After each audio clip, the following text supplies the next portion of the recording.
Perfect. Okay, welcome everybody. Baruch Hashem, we are here at Living Chassidus, and we have another incredible life skills series. So, for our life skills, we always like to share something that gives people the skills to move forward in life, and that way when they reach a point in their lives, they don't say, I wish somebody would have told me. So here we are, we're telling you, we're empowering you at every stage of your life. We bring speakers. For example, last week we had a speaker on real estate, and we've had speakers, even Sara Chana, we've had her for breastfeeding, we've had her for pregnancy, we have midwives and doulas and finances. We try and cover as many aspects as we can. And Baruch Hashem, a few years ago, we had a young couple, and the wife got very sick on Pesach. And she came over to my house and she said, I know that you're natural and you do all these natural things, and it's Pesach, and all of my medicine, all my stuff is sold for Pesach. What can I do? And I immediately thought, Sara Chana. So I don't know if you remember, but it was many years ago. I sent her to you. I said, it was on Yom Tov, and I said, you have to try and see Sara Chana. And she actually came to you and you took good care of her on Pesach with Pesach remedies. So in the back of my mind, I always had this idea that Pesach is the foods that really can give us the kayach, they can give us the health. And now we have Sara Chana to tell us even more. So I'm going to set up the screen so that we're ready to go. There we go. Why does it say paused? Hold on.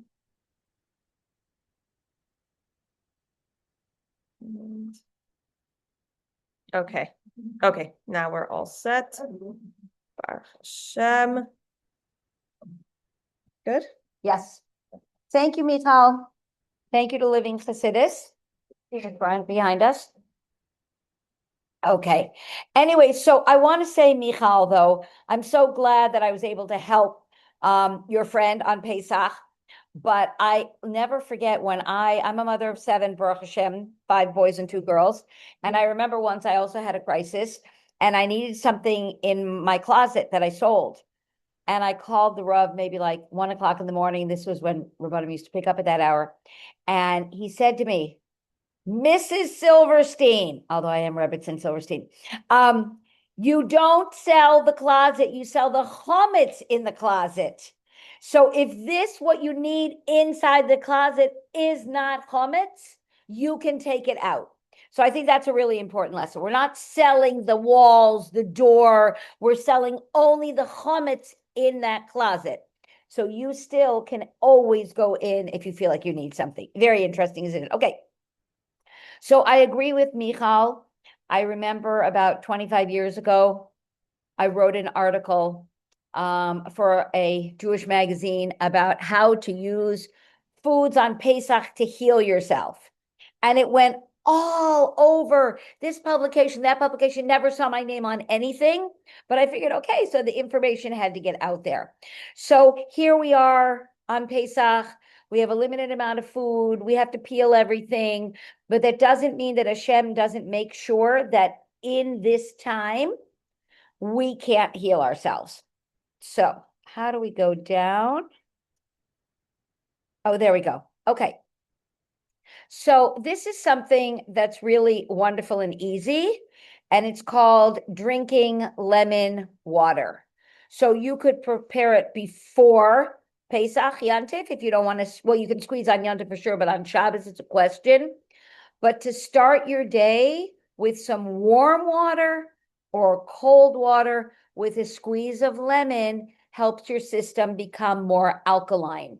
So when we eat foods we can't break down properly, like a lot of matzah and a lot of starches, our body becomes more acidic, and that's why we can get the cramping and the gas.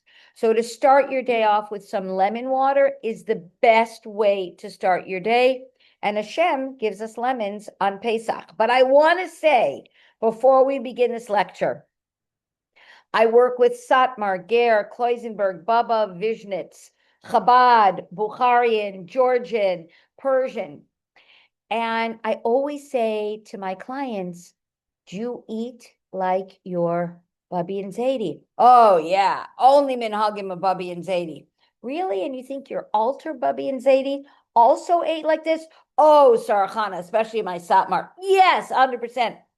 So, being who I am with a lot of issues, I sat there and I looked up foods that grew in Hungary in the 1900s, foods that grew in Persia in the 1800s. So, I want to share that we are not eating like our ancestors on Pesach. Nobody. Because if you use a lemon on Pesach, and if you're from Eastern Europe, Hungary, Poland, Romania, lemons don't grow there. They grow in Italy. That's why we would have only one esrog in a town. And we'd all have to go bench that one esrog, Tishrei. Why? Because they didn't grow in our cold climates.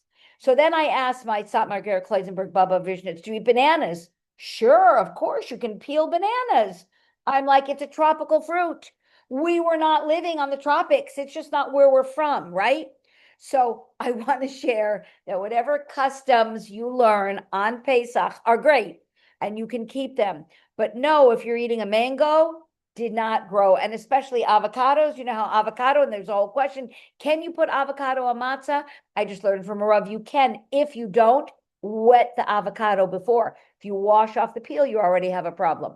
But straight avocado, if you speak to your Rav, you can use it. But avocados didn't grow in Russia, in Ukraine. I have to find out a little bit more about Morocco and other places, but I'm not so sure that they did. So anyways, so we are keeping our minhagim for today, which is using American, South American food, anything that we can import that we can peel. So let's go back. So we want to know what we're really dealing with. So we're going to start our day with some water with lemon. It'll help your digestion for the rest of the day.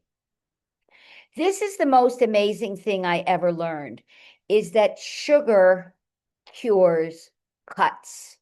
Now, I know that we're like, oh my God, don't eat sugar, don't eat sugar. You guys shouldn't be eating sugar, but don't eat sugar, right? But like, here is this magical food called sugar. So when it's not Pesach, we use molasses, which is used all over the world.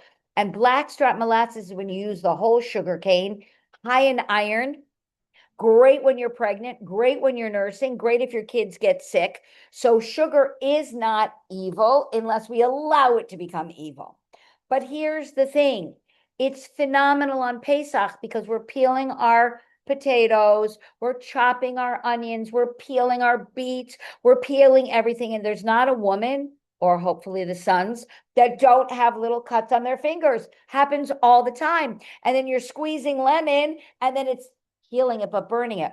But if you get a cut and you pour plain sugar into the cut, it actually helps rejuvenate the tissue and will allow that cut to heal faster.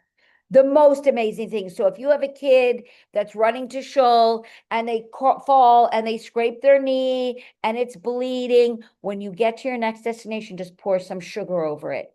If anybody gets cut or any kind of wound, you put sugar and it heals it almost better than anything I've ever seen, which is really amazing. Okay. Who would ever think about that? So carrot juice. So we're going to talk about carrots for a moment. But when we eat a lot of matzah, constipation is a real thing. It's a real thing. And we can make carrot juice all day long during Pesach. It's one of the first things I ask my lady to do.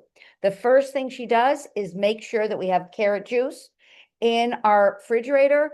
And I actually demand that my grandchildren and my kids drink carrot juice because it'll help everything flow. It's really funny. I was with my grandson, little 2-year-old, and my daughter-in-law was like, he's never going to touch carrot juice. This was before Pesach.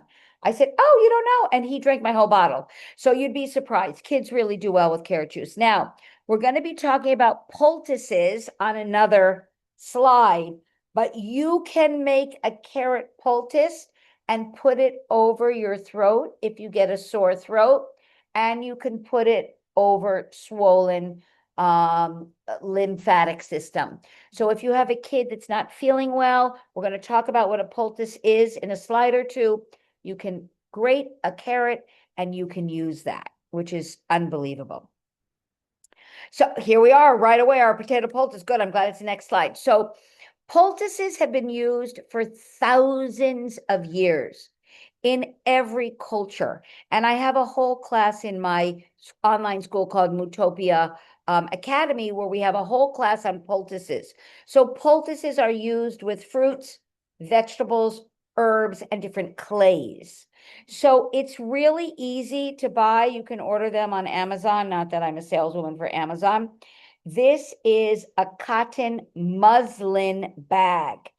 And what happens is you can put any vegetable or fruit in here. You pull it like this. Usually we squeeze it, but you don't have to squeeze it if it's on Shabbos. And when you lay it over the area, you will feel better. So when I have women that are nursing and they get inflammation, we use a potato poultice and it works, 10 out of 10 times. I have clients who run, twist their ankle on Yontif. They have no idea what to do. And you literally can either take a bucket of peeled potato, stick your foot in it, or you can put the potato poultice over it. Potato poultices reduce inflammation for arthritis pain, breaks. If someone, God forbid, breaks their leg and you're waiting for a tzala to come or figuring out what you're going to do on Yontif, you immediately take the potato, peel it, of course, put it in here, grate it, and then put it over the infected area. Yes.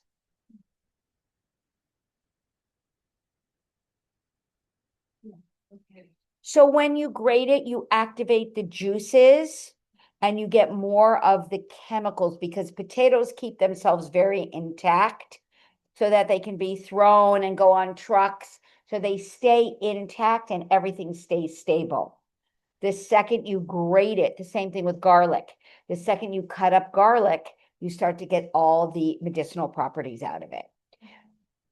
So great question. The question is, how long should it be on? And the question was, why can't we just put the potato whole? 20 minutes to an hour, and you will see a remarkable difference. I had a woman that had not lymphedema. She had, it'll come back to me, but she had a skin condition where she was on antibiotics and the infection was just trailing up her leg and they couldn't get it under control. She had already been on IVs of antibiotics. And we actually made potato poultices, put it over the area, and it stopped the infection from spreading. So that's a time where we're going to combine alternative with conventional medicine, but it was just the most remarkable thing I've ever seen in my life. When you're upstate or at a park and a kid gets a bee sting, you can, if you happen to have a muslin bag with you and a potato, you can put it over the bee bite and it will reduce the inflammation. Potato, swelling, bruising, any kind of congestion works phenomenally well. The carrot specifically works on the lymphatic system, the throat, and the lymphs. So those are two really great things. Anyways, you can order these. They're very inexpensive. If you want to, in between Yontif, just throw this in the washing machine. It's totally washable. Just tie these strings. And if not, they come like 20 in a bag. It's kind of should be everybody's go-to on Pesach. Okay, here we go exactly. So there's an example of a poultice. And I want to say in the picture to my right, is it to your left or my right? This is how they use it in Thailand, Japan, and places around the world. When you get a massage, they will take a different vegetable or herbal combination, heat these up and place them over the area if you have a stiff neck. So I had the opportunity since I've been here. As I tell you, I went to India and Japan. Yeah, so I had a great experiences. We went to the different shoals in India, the different shoals in Japan. We can talk about it for hours. Maybe we should do a class on that. Very fascinating. But you would see that these poultices were standard. So really wonderful. And look, I answer on this. It says, put over infected area 20 to 30 minutes. You want to make a fresh one as needed. So if you really twisted your ankle or a child twisted their ankle or bumped their arm very badly, you'd put it on for 20 to 30 minutes. You could also put this on and put an ace bandage. So if you have a 2-year-old or a 3-year-old or a 4-year-old, it's not going to sit there. You just put this on, wrap an ace bandage around it or an old sock or an old t-shirt cut up, and it will really help. Yes. Question. No. Could you use it afterwards? I wouldn't want to. It's a good question. The question was, could you use the potato after? Because it does, because it pulls out. It pulls out. So if I know that a woman's going into Shabbos and she is experiencing a breast infection, what we'll do is we'll grate the potato before Shabbos and we put it in a glass jar, not in metal, because the potato will turn, as we know, more like a gray color. And we put a piece of plastic on top. So the metal cap, like if we put it in a ball jar, and then she'll take a new batch of potatoes. If something happens on Shabbos, not even on Yontif, you can just cut a potato in as small pieces as you can, like you're making an Israeli salad, and use it that way. But poultices are something, I think they should have them at every Pesach program. And I think it should be required because once you have it there, something's going to come up and it'll help a lot. Okay, so let's talk about beet juice. That's something else we can have. It's a bracha from Hashem. So it actually lowers sugar levels in people that are pre-diabetic or people that have diabetes in the family. So we think of beet as a sugar, but it has the ability to keep people's blood sugar levels stable. It's so sweet. It's so sweet and it really helps with pre-diabetic and diabetic. So a lot of times people will actually, like not eat the day of the Seder and their blood sugar level is plummeting, plummeting, plummeting. And sometimes it's actually very good after they make Kiddush to have a little bit of beet juice to kind of stabilize their sugar so they can go ahead and drink more wine. Or the next day, if they don't eat in the morning, because a lot of people on Pesach, they run to shul, especially men, and they can't just make their coffee in shul or whatever, get their Danish. So they'll come back literally shaking after Kiddush, have them drink some beet juice. Beets also help with high blood pressure. So people that are not pre-diabetic, just like a typical woman in the kitchen losing her mind, her blood pressure can go up. So beet juice will help stabilize that. So a lot of times I'll mix together the carrot juice and the beets, which is, a typical juice, because the carrots will help the system stool and the beets will help stabilize the blood sugar. And ginger tea. So, it's very interesting, and this is a 5-hour lecture, that someone would use a avocado but not ginger, because they say their ancestors didn't use ginger because it's not part of the Seder, but their ancestors weren't eating avocado or banana. Does that make sense? So ginger is a root plant, and you can peel it 100%. And ginger tea really helps with indigestion. It's not my favorite thing for nausea during pregnancy. I don't feel like it works as well as we want it to, but I do find that it helps settle the stomach. So you could sweeten this up and ice this and put it in kids' waters. You could make ginger tea ice pops for kids. You could make ginger tea, squeeze in some lemon. I don't even care if you put a little sugar in it and have it. And if they have a stomach ache after eating a lot of matzah, this is a really good thing to have in the house. You can serve it at your meals on Yontif. Just make a big pot of ginger tea. All you have to do is peel the ginger, slice it, put it in a pot. I would put a low flame, bring it to a boil, then keep it at a low flame, and you're going to get ginger tea, and it's wonderful. So that's something I would have in the house at all times. You can grate this to make salad dressings. Mix it in with your oil and lemon and salt, and it makes it really nice and tangy. So that's a really good thing to have in. So let's talk about onions in sugar. And again, we're not big fans of sugar, except with cuts, but this works phenomenally well. It's also allergy season when Pesach comes. So we have a lot of kids that have these post-nasal drips, these adults that have these post-nasal drips. and then they're coughing and coughing and coughing. And so all you have to do at the beginning of Yontif is take an onion, slice it up, put it in a glass jar, pour some sugar over it, let it sit for 24 to 36 hours and strain it. And you have an onion sugar that you can keep in the fridge. You could add it to salads also to make a different kind of dressing if you feel like we're getting bored. But it does help soothe the throat and helps with coughs. And I'm like so impressed. It's just so easy. It's the liquid. No, ask any question. No, you asked how much sugar. So, okay, so first we're going to take a glass jar and we're going to cut up onions and we're going to cover it so that all the onions are covered with sugar. Close it off and let it sit. The onions will start to dissolve in the sugar and you're going to get this syrupy water. So if you're doing it medicinally, it's a tablespoon 3 to 4 times a day, and it works really well. It can, if you can drink it straight, the best. If you need to dilute it in some warm water, you could do that also. However, you're going to get it in your body. But when you take it directly, I'll never forget it so many years ago, little kids at home. I was studying herbal medicine at that time, but my cleaning lady did not know that. And my kids were coughing. And she literally went and cut up onions. She put honey over it, which we're going to talk. And she said, this is what my grandmother used to make for us. And, it was so standard for her. So using onions like this is standard in countries around the world, just standard. It would be like you're having a family gathering, take some onions, cut them up, put sugar or honey, have it on the counter. Someone's going to get sick. So this is, exactly. I'm telling you, it's standard. We have to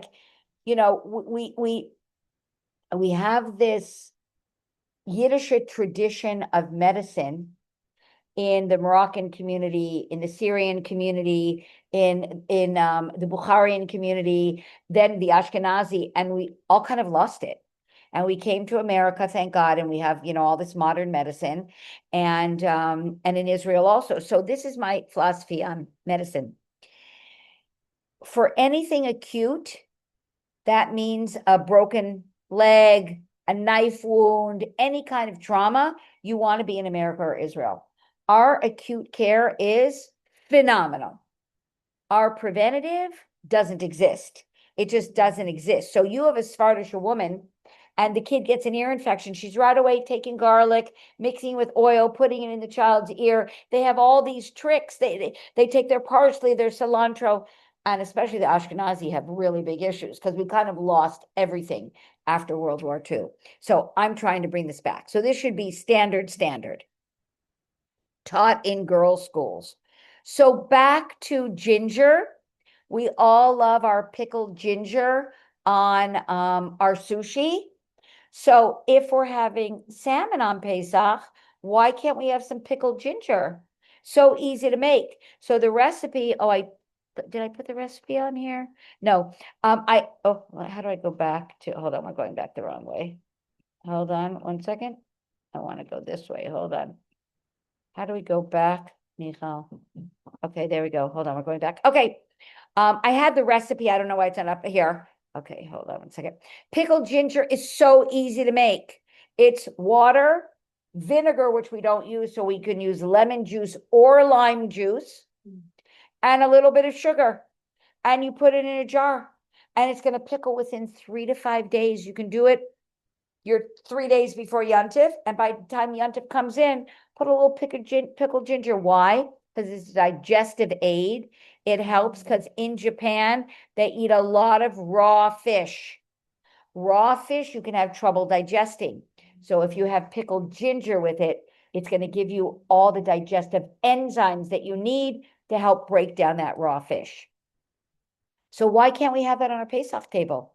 Like, why not? The recipes are super, super, super easy to make a fun variation. Use lime instead of lemon because it's got a slightly different taste. And you're going to have pickled ginger right there at your Pesach table. And it's antibacterial. In the past for 3 days out, like on the couch. Yes. You don't have to boogie? You can burp the jar if you want. Yeah, because you're fermenting it. Yeah. So we should do a class on fermenting. I just fermented, which was really fantastic. I just fermented a bunch of things.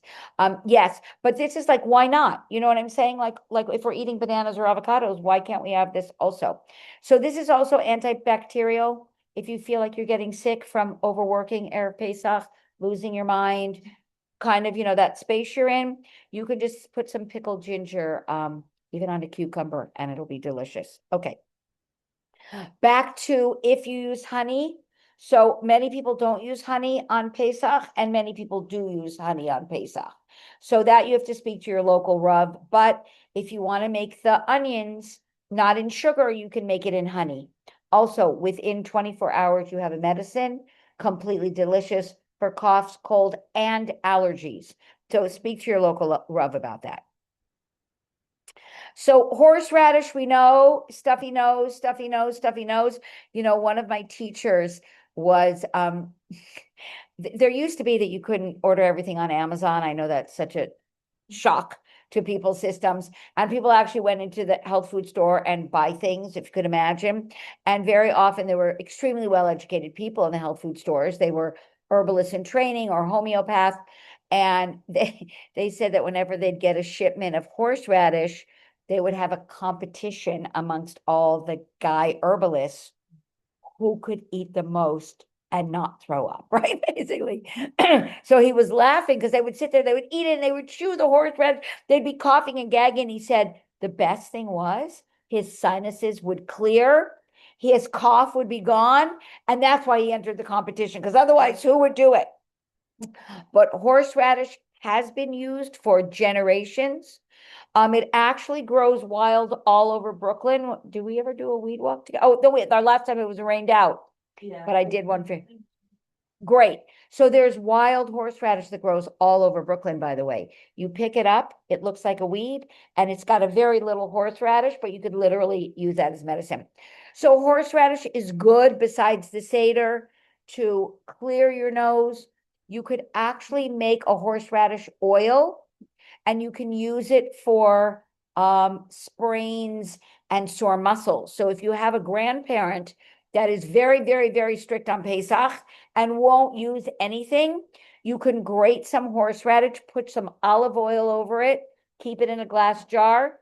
Within 2 to 4 days, you will have a very potent oil that your grandparent can rub on their knees or shoulders, or if anybody has sore muscles. Directly on, and it will reduce the inflammation and help really numb the pain in a really good way. You can also take your horseradish and you could make it into medicine.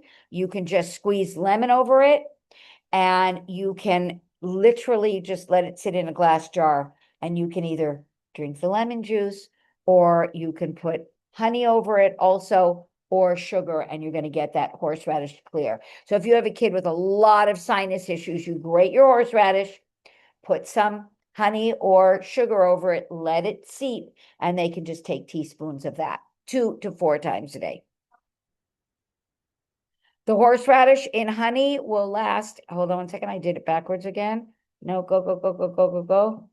What am I doing? No, hold on. Back, back, back, back, back, back. What happened, Michal? Okay, there we go. It could last for months, for a long time. Yeah, for a long time. Garlic, you have to decide with your Rav whether you can eat garlic. So Rabbi Blumenkrantz, Olav Shalom, said that you can. Before he passed away, he's the one that makes the book, that you can use it. So it was a real misunderstanding of why you can't use garlic. So again, speak to your local Rav, but I want to share with you. People used to tell me when I first came here that you can't use garlic on Pesach because they used to plant it by the wheat. So I'm a farmer or a gardener. I'm Shomer Shabbos. I keep the laws of Pesach. I would never plant my garlic by the wheat. Why? Why would I do that? Absolutely not. I would have my wheat over here. I'd have a fence. I'd have my garlic over there. The second thing you used to say is that they used to put flour on the garlic to keep the garlic fresh. But no, no, no, no, no, no, no. I did research. They took the garlic cloves and put them in bags of flour to keep away the bugs. So that you understand? So then you're not going to use that garlic clove that's in the bag of flour. But the garlic had absolutely no influence, no relationship to flour. So Rabbi Blumenklant said that you can use it. Now, here's another reason you couldn't use it, and now why you can if you decide. Okay, now, so garlic in cold weather is a very, very, very long crop. You plant it Tishrei, and you don't really get the full grown garlic until June. So if Pesach comes April to May, we didn't have the garlic yet. We had the garlic from the previous year. So what people did in Eastern Europe was they would take their garlic, take the cloves, and preserve it in beer or mashka. They would take a glass like this, put in their garlic cloves, right? And then they'd have it all winter. So they would preserve it in chametz. So now he said, in this generation where we have hot houses and we have things coming from South America, if you have a full clove of garlic, you can use it. Make sense? But you have to decide. But if you do decide to use it, garlic can, again, have sugar poured over it, or honey poured over it, or you can put olive oil over it. If you use garlic on Pesach, you put olive oil over it, and then you have an oil that you can put on your salads. If you're prone to colds and flus during anxiety and stress, Pesach is the time you're going to get sick, and used for allergies, it will help clear the sinuses. So I know garlic is very controversial in Chabad. I just wanted to give everybody the education and the research that I've done so you guys can make your own decisions, okay? Parsley, very interesting because a lot of Yidden will use parsley on the Seder plate. And if they're going to use it on the Seder plate, why can't they use it again? You have to explain that to me. So if you use it, you can use parsley and make a parsley juice. You could juice it before Yantif, like you juice your carrots. This reduces inflammation and helps with urinary tract infections. So if someone's prone to that when they get nervous, or they tend to get inflammation, just taking a shot of parsley juice kicks the kidneys in, helps clear your system, especially if you have older people that are sitting too much. It's a really good idea to have some parsley juice. So, though, why does it keep on just jumping forward? Let's go back. What happened? Yeah, they weren't working before. The juices won't last that long. Carrot juice, you get about 5 days. Beet juice, you get about 5 days. Parsley juice, about 2 days, because it's such a soft plant. But you can make him Erev Yontif, you know what I mean? I make that carrot juice before Yontif comes in. I make everybody drink it, force them in my house. And then right before Yontif comes in, my lady is making juice again for the morning after the Siddurim. Okay. Now, onion juice is also something that reduces inflammation and helps blood sugar. And it supports bone health, which is very interesting. So you can juice an onion, keep it in your fridge. It'll stay about a week because onion has antibacterial properties in it. And also when you juice your onions, they're really good in salad dressing. So I'm just sharing that everyone says, oh my gosh, Pesach is so boring, it's so boring, it's so boring, but it doesn't have to be. Because if you use a little parsley juice, you pour a little parsley juice, you put a little onion juice, you put a little bit of the ginger, and you put your oil and salt, and you have a fantastic, and you can pour that over your potato salad, pour that over your kugel, pour it over your chicken. So these are just different ideas to help make Pesach not so boring. So onion juice has been used for just generation. It also helps reduce inflammation in the stomach, and it helps with ulcers. So that's something I really like people to know about. Chicken soup, we know, provides hydration, electrolytes. Hashem really put chicken soup into our lives. The heat will heat up our systems. And again, because it's allergy time, it can help clear what's going on in our nasal passages. So I want to say here that again, you have to speak to your local Rav, but there's nothing wrong with this. I teach a lot of my clients to make an olive oil sugar scrub. It is so easy. You can find the recipe online. You take white sugar. Again, we're using sugar for benefits. You add olive oil, you mix it, mix it, mix it, mix it. If you feel comfortable using an essential oil, we're not eating this. Essential oils you can get from my friend Rivka at Eitz Chaim. She makes her own essential oils. And she's going to tell you if there's any chametz in it. She makes it and there's no chametz. Put a couple drops. And when your hands are just breaking from washing and cleaning and washing, you take a little bit of the sugar scrub, certainly cholamoid, wash your hands like this, and you will feel fantastic and your skin will get smooth right away. So that's a Pesach Dika little self spa kind of thing. Yeah, really, why not? So amazing. And we can give a link to Eitz Chaim and anybody can get a discount if they want. So I want to share with everybody that I wrote this new book called Mootopia for Kids. It's been 2 years in the making. Really, really hard work. And what this book is, it's all about kids' emotional health. It's got anxiety, stress, feeling overwhelmed. You never feel overwhelmed in yeshiva. Sitting there for 8 or 10 hours, like no problem whatsoever. So I talk in this book about herbs, homeopathy, essential oils, and other tools. And I really focus in on ADD and ADHD. One of the things is, and hopefully we'll do a class on this, that, it's like 1 out of 5 kids are on psychotropic drugs by the age of 11. The problem with the ADHD medicine is that kids lose their appetite, and especially boys and girls during their growing years, for them to lose their appetite, because that's what happens when you're on ADHD medicine. They're not growing to their potential. And they need to build their bones and their muscles and their ligaments during these vital years. So this book talks about herbs, homeopathy, and essential oils to try before you go to the medications.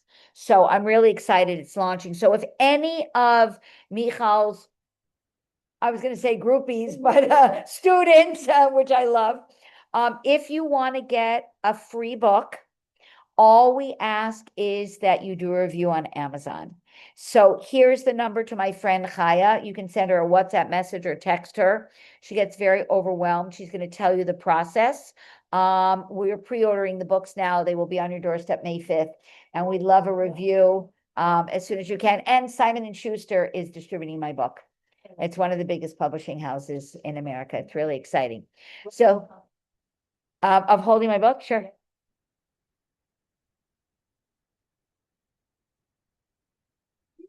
Which is really, really exciting. So I wanted to just add that since the timing is so great. So before we shut down, were there any other questions? Never feel overwhelmed in school. Never, never, never, never. I know. Never antsy in school. Never. I know. It's so hard. Any other questions? Yes.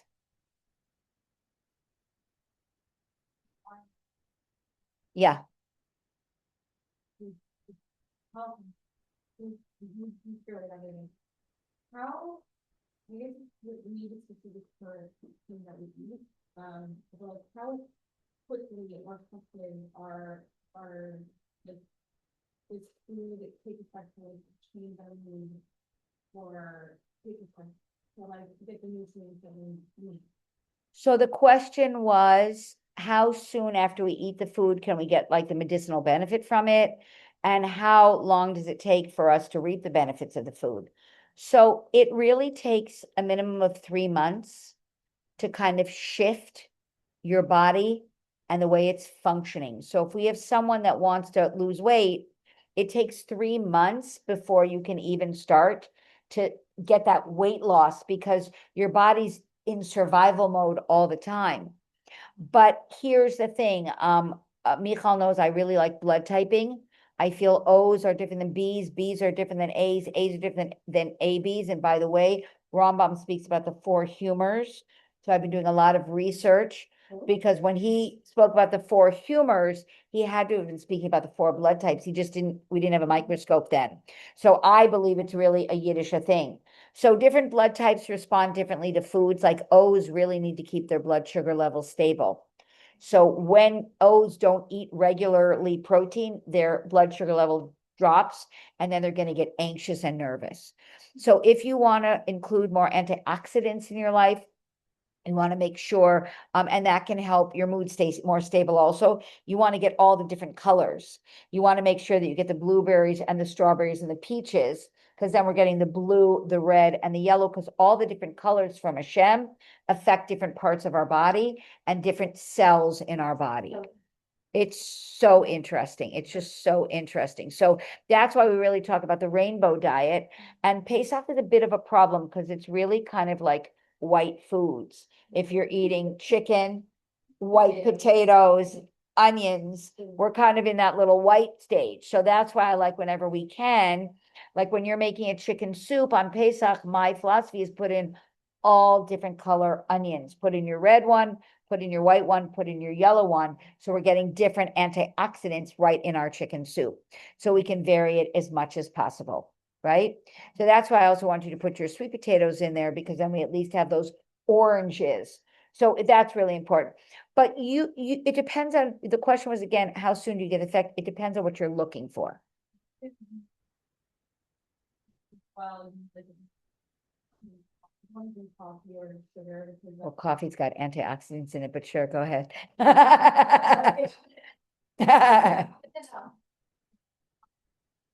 It's not the best thing. Well, I would right away drink that water with lemon right away to keep your body alkaline. What blood type are you, do you know? And I would make sure that you put a protein in your body as soon as possible, because proteins help keep your blood sugar level stable. So we're, America now is very pro vegetable. That's, vegetable and fruit, which is great, but we're forgetting about those proteins. Proteins and that B12 is what gives our legs the ability to walk, our arms the ability to move, our brains the ability to think, and also good oils. So I think good oils are vital. When I don't want to age myself, but in the 70s, it was like no fat, no fat, no fat. You're going to get dementia if you don't have fat. You need the olive oils, the sesame oil, no sesame oil on Pesach, the olive oil, the sesame oils, the good oils, because our brain is so filled with oil. It's an oily organ. So I would say right away, have your lemon and water, start your day off, get some protein and some good fat in your system, and you're going to feel better the rest of the day. I mean, sugar generally, I'd rather us not use, and I just did a lecture on sugar, right? The question is how much sugar. We have to cut our sugar because the white refined sugar, like if we could on Pesach use the browner sugar, that would have been in my pictures, but we don't have hechsherim with that. So we can use the white for these things. But sugar should be from a more natural source, like your maple syrup, your honey. I like agave. It's got bad press, but I like agave. I like a more natural source to the best of our ability. Huh? I don't like it because it's processed. I don't like anything that you can't grow or make in your kitchen. So that's why in my practice, I don't use a lot of supplements, because you cannot make that white powder. You cannot make it in your kitchen, whereas an herb we can make. So not that we have to, we can buy things with hechsherim now, but that's why I don't like use supplements very much, because it's very hard to metabolize them and break them down. Okay. So much more to discuss, Michal. We have to figure it out. Anyway, so thank you, Michal. Thank you, Living Chassidus. Thank you, ladies and young men that have joined us today. And thank you, all of you out there. And keep coming back to more classes, because Michal has great teachers. And thank you so much.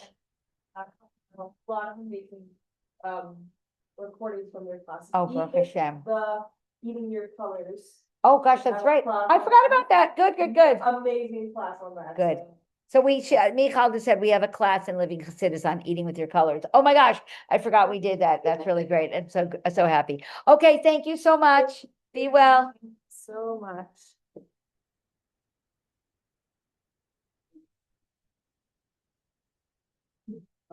we're doing it. Yay! Guys, it's kind of been on that long.